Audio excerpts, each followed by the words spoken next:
Friends, అందరూ ఎలా ఉన్నారు? బ్యాక్గ్రౌండ్ లొకేషన్ ఏంటి అని ఆలోచిస్తున్నారా? ఏం లేదండి, రాష్ట్రీయ స్వయం సేవక్ సంఘం RSS వాళ్ళు హిందూ సమ్మేళనం అని ఒక ప్రోగ్రామ్ కండక్ట్ చేస్తున్నారు. అండ్ గరికపాటి నరసింహారావు గారు దీనికి చీఫ్ గెస్ట్ అని తెలిసి మేమైతే చూడడానికి వచ్చేసాం. RSS వాళ్ళు మాత్రం ఎలాంటి ఎంట్రీ ఫీజు తీసుకోకుండా ఫ్రీగా అయితే ఈ ప్రోగ్రామ్ కండక్ట్ చేశారు.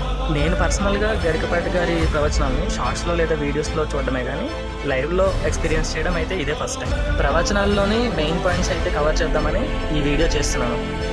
ఇంకా మెయిన్ మ్యాటర్లోకి వచ్చేస్తే, జై శ్రీరామ్, జై శ్రీరామ్, జై శ్రీరామ్, జై శ్రీరామ్. పాపులేషన్ వల్ల క్రియేట్ అవుతున్న పొల్యూషన్, మనం ఎన్విరాన్మెంట్కి చేస్తున్న డిస్ట్రక్షన్, తీసుకోవాల్సిన రెవల్యూషన్ అండ్ ఇట్లే కంటిన్యూ చేస్తే ఫ్యూచర్కి వచ్చే డేంజరస్ సిచ్యువేషన్ అని తన స్పీచ్ని అయితే ఫుల్ ఎనర్జెటిక్గా స్టార్ట్ చేశారు.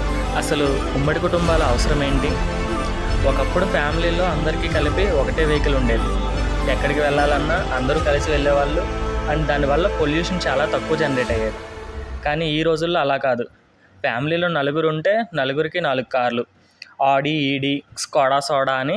నిజంగా 4 కార్లు అవసరమా అని మనల్ని ఆలోచింపచేసేలా క్వశ్చన్ చేశారు. రిలేషన్ మధ్యలో ట్రస్ట్ అండ్ హానెస్టీ ఎంత ఇంపార్టెంట్, అలాగే మనం మన కర్తవ్యాలని ఎంత చిత్తశుద్ధితో పాటించాలి అని కూడా చెప్పారు. ఒకటా రెండా, ఇంకా అలా చెప్పుకుంటూ పోతే గాయత్రి మంత్రం దగ్గర నుండి కృష్ణుడు, అర్జునుడు అంటూ మహాభారతం వరకు మొత్తం కవర్ చేశారు. నాకైతే మంచి మాట ఎవరు చెప్పినా వినాలి, అది చిన్నవాళ్ళైనా పెద్దవాళ్ళైనా అని చెప్పిన మాట మాత్రం పర్సనల్గా బాగా నచ్చింది. ఓవరాల్గా చెప్పాలంటే ఆయన మనిషి మానవత్వం అని స్లోగా స్టార్ట్ చేసి గడప లోపల కులం, గడప దాటితే భారతీయులం, ఒకరికొకరు ఆత్మీయులం అని దేశం దగ్గర ఒక హై పాయింట్తో స్టాప్ చేశారు. ఒక్క మాటలో చెప్పాలంటే సీటు వేడెక్కి బాడీకి గూస్ పింపుల్స్ వచ్చేసాయి అనుకోండి. మీకు ఎప్పుడైనా లైవ్లో ప్రవచనాలు వినే ఛాన్స్ వస్తే మిస్ చేసుకోకండి. అండ్ వీడియో ఎలా అనిపించిందో కమెంట్ చేసి సబ్స్క్రైబ్ చేసుకోవడం మాత్రం మర్చిపోకండి.